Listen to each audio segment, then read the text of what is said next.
being humans, and some people love that because you lay in a sun lounger and you be a really bad human, but I like to be a good human outside of the very specific context of relaxing. Being over 20 degrees is bad. But then, Toy Cat, I like being in my 40 degrees, except this is the interesting bit. Most people who live in very high temperature areas, I think some parts of India are an exception to this, and obviously like the Sahara Desert, etc. Some places that get very, very hot very, very regularly have some way to deal with those temperatures because humans can't be 40 degrees. When humans get to 40 degrees, we die. And so most of what you need to do is avoid that getting to you. Some of this is in the humidity. Low humidity means that you can cool yourself by creating your own humidity. That's what sweat is. And a high humidity means you can't. That's why Las Vegas at 41 feels worse than, I don't know, let's pick a city in Florida. Miami at 28, in my opinion. You can disagree with that. I think Miami at 32 and 68% humidity is going to be infinitely worse,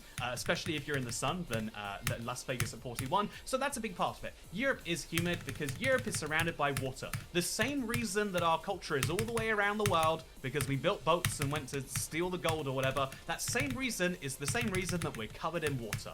I live by the water because you can't not live by the water when you live on an island, but even if you live in the most valleyed parts of Europe, which do exist, you're still not that far from the water, and even though not all of Europe is humid, it is seemingly an above average humidity continent. Boom, answered, except no. The more interesting question is kind of down to, why is it that if we know these temperature conditions exist, unlike Miami, where they have, and unlike Las Vegas, where they will have had AC, why don't we do that over here? If we know for a fact, we have so much science that says humans kind of suck at being humans when they get hot, why don't we fix that?